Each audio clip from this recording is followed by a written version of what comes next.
এরমের বংশক মানুষ কোন সময় দেয় যখন তার মনে রং লাগে তখন। আর রং লাগার মূল কারণ হলো আজকে আমি হাবিবিদের সাথে বসে পড়ে উঠির দাবর দেখবো, তাই এই কারণে আমি সকাল সকাল রওনা দিলাম দুবাই। অর্ধেক পথ যাওয়ার পরে শুনলাম আজকে নাকি বাংলাদেশে ছাগল, যে কারণে আমাদের ছাদের উপরে আবার হেলিকপ্টার ল্যান্ড করে চলে গেলাম ছাগল দাবর দিকে। আর ডুক্তি পথে দেখলাম ভাই রঙের রঙের খাওন, বাবা রে বাবা, কিন্তু এত খাওন দেয় কোনো লাভ নাই, কারণ আমার পকেটে কোনো জমি। আর এতক্ষণ পরে খেয়াল করে দেখলাম ভাই এত মানুষ এসে মুরগি দাবর দেখতে। আবার কারো কারো মুইতে শোনা যাচ্ছে এই জায়গা নাকি আবার বাঘের রেস হতে পারে, যেটা শোনার পর ভাই আমার গলা শুদ্ধ ওইটাও শুকাই গেছে, মানে পানি। হঠাৎ করে খেয়াল করে দেখলাম ভাই এটা ছাগলও না, বাঘও না, আবার মুরগিও না। তাইলে ভাই আমি কৃষি দাবর দেখতে আইছি মূলত। এইগুলো হচ্ছে ভাই হাট্টিমা টিম টিম, তারা মাঠে পাড়ে ডিম, তাদের খাড়া দুটো কান, তাদের চারটা ঠ্যাং। মানে ভাই একটা কথা হলো আমার বড় মুই ছোট একটা কথা, ছোটবেলাতে শুনে আসছি যে ঘোড়ার ডিম ঘোড়ার ডিম ঘোড়ার ডিম, কিন্তু আগান বাগান দিয়ে এত খুঁজো আজ পর্যন্ত ঘোড়ার ডিমই পালাম না। আমার কাছে কথা হলো ভাই যদি কেউ পায়ে থাকেন অবশ্যই আমারে জানাবেন। খাটো হলি যে কি ঝামেলা ভাই, ঘোড়া দাবর দেখতে আইছি তাই সবার বগলে তললে তললে ভাই ঘুরে বেড়াচ্ছে। এদিকে আবার ভাই দেখলাম যে ঘোড়া দৌড়ানো শুরু হয়ে গেছে।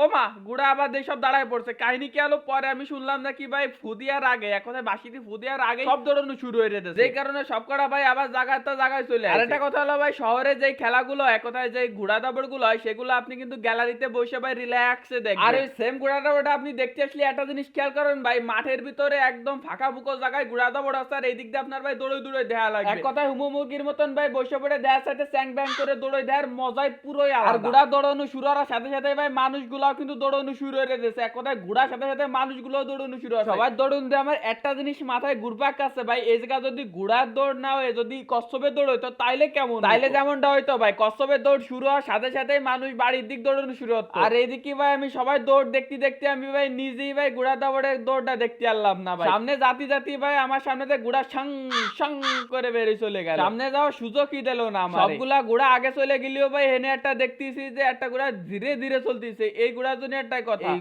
পথ যদি না শেষ হতো তাহলে কেমন হতো তুমি বলো তো। আচ্ছা সামনের ঘোড়া যেটা গেল আর পিছনে আরেকটা ঘোড়া দৌড়ে আসতেছে, এই দুটোরে দিয়ে একটা কথাই মনে পড়তেছে ভাই, সেই কচ্ছপ আর খরগোশের কথা মনে পড়ে। খরগোশ দৌড় দিয়েছিল ঠিকই কিন্তু কাজ হলো না ভাই, কারণ কচ্ছপ আগেতেই টের হয়ে গেছে হলো খরগোশ দৌড়ানো শুরু হচ্ছে আঁকাই বাঁকা। এই কারণে ভাই কচ্ছপ দেখতে যে এখন দৌড় না শুরু হলি খরগোশ কাছে হারিয়ে যাবানি আর মান সম্মান শেষ হয়ে যাবে না, যেই কারণে কচ্ছপ আবার দৌড় শুরু হয়ে গেছে। এদিকে আবার কারা ফার্স্ট সেকেন্ড থার্ড হয়েছে তাদের ভাই পয়েন্ট দিয়েছে, নাম লুম লেখছে। এইদিকে আমি আবার ভাই মাথায় হাতে বংশং করতেছি, কারণ এখন আমি আবার বাড়ির দিক কাটা দিব, ভাল লাগতেছে না আর ভাই একটু বাড়ির দিক যাই, কারণ ভাই ছাদের উপরে আমার যেহেতু হেলিকপ্টার ল্যান্ড করানো রয়েছে এই কারণে আমি বাড়ির দিক যাচ্ছি, আবার ঝড় উড়ে উড়ে উড়ে না চলে যাই।